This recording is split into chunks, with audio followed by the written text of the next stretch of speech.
This being a new series of Top Gear, we thought we'd try out a new presenter, okay? He's called James May, and on the evidence of what we're about to see, he is a blithering idiot.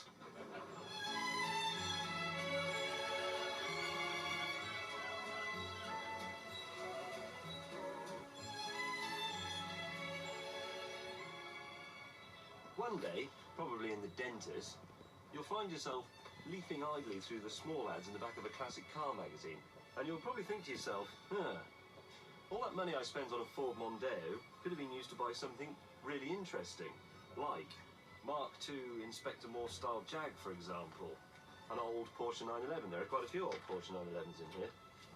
Look, you could even have a Bentley. Mind you, you'd have to be a complete idiot to buy one of those. This one's mine. It's a T2, pretty much the cheapest Bentley money can buy. You can pick one of these up for 7 or 8 grand, but don't, because for that money it's going to be a complete bag of bolts. This, though, is a good one. It cost 14 grand, but it's got a full-service history. All the parts are genuine. There's no rust, no filler, and no evidence of bodged repairs. Now, 14 grand's top dollar for one of these, but that's still only the price of the most basic Mondeo. Unlike the Mondeo, though, the Bentley shouldn't depreciate. A Mondeo is a disposable item, but a Bentley's... it's a Bentley. So why do I like it, then? Well, I like this wood. Someone's taken a lot of care over that. I like the view. I like that strip of chrome down the bonnet and the weird winged bee thing down at the end. And I like the sort of daftness of it. I mean, the light switch is there, fair enough, but the key goes here, and the windscreen wipers are here. I'd expect the windscreen wipers to be here, but this is actually the gear stick. And the handbrake's down here. It's all wrong, and I love that. Somewhere up front is a huge 6.75-litre V8 engine, but when you put your foot down, nothing happens. You get a bit more noise, and it might go a little bit faster, but on the whole, it's a complete waste of time. You might as well just relax. Handling. I've got furniture that handles better than this thing. Watch. Absolutely nothing. So, it's rubbish to drive, I'm going slower than you, and yes, I look like a failed porn star. But I am in my own Bentley. Right then, a Bentley for Mondeo money.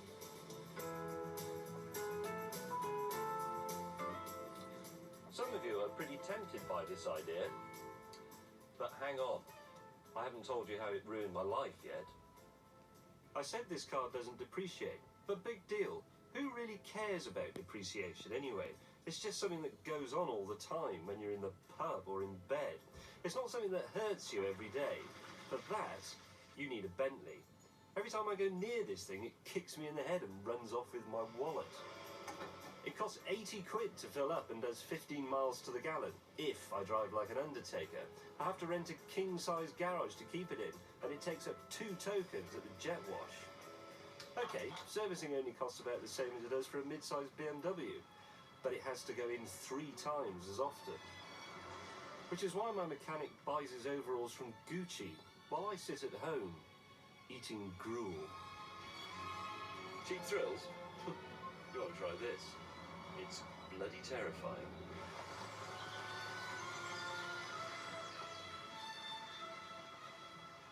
It seems to me you could have done that film a lot shorter than that. Yes, it's, for the money you spend on a basic Mondeo, you could buy an old Bentley like I did. Don't. Exactly. Don't go anywhere near it. It's a stupid idea, isn't it? It is. It's fine as a hobby, but this is my only car. You don't even have another car? I don't have another car. Well, how many sacrifices do you have to make? Going for a curry, having mates, having a proper car. Any form of life, and presumably it won't fit in your garage since you live in London. No. Well, actually, that's not quite true. The first 12 feet fit in the garage magnificently, even though I can't actually get out of the car. But then there are 2 feet on the pavement. Yeah, you don't want that. And then the last 3 feet are on the road and get a parking ticket. And if I put the whole car on the road, you have to pay the council tax, obviously. Because it's a house, really. It is. The thing is it's not my sort of car. But then we do differ, don't That's we? why I like it. Yeah, exactly. You just look at what I say and go, he's wrong. I looked at Auto Trade and I thought, what wouldn't Jeremy buy out of all these cars? That one. Yeah, I'll I have that. respect that in a man. I really do. You said in the film you have to rent a garage. Yeah. Well, how far away? I don't know, 7 miles or so. You rent a garage 7 miles from your house. How do you get there then? On my folding bicycle, obviously. You are mad.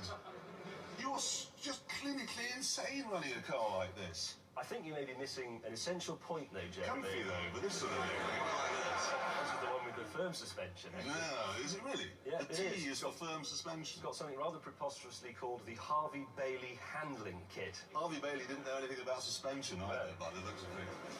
Despite all that, I think, well, let's say, of all the cars in this studio, this one is actually the cheapest. No, it's isn't it? Smart's cheaper. That's 30. It's £500 cheaper. You can have a Smart, Okay, well, which doesn't do this. this would have been cheaper. This would have been cheaper if I'd not felt sorry for the bloke who was selling it and haggled a bit more. That's a probably British got disease. It is a British disease. Well, I Very feel really British sorry car. for him. Yeah. Am I right in saying this car is so cool that most people, by which I mean Jeremy, don't realise it yet? Okay, hands up if you think it's a cool car. That's 1, 2, 3. And on that bombshell, let's do the news, shall we?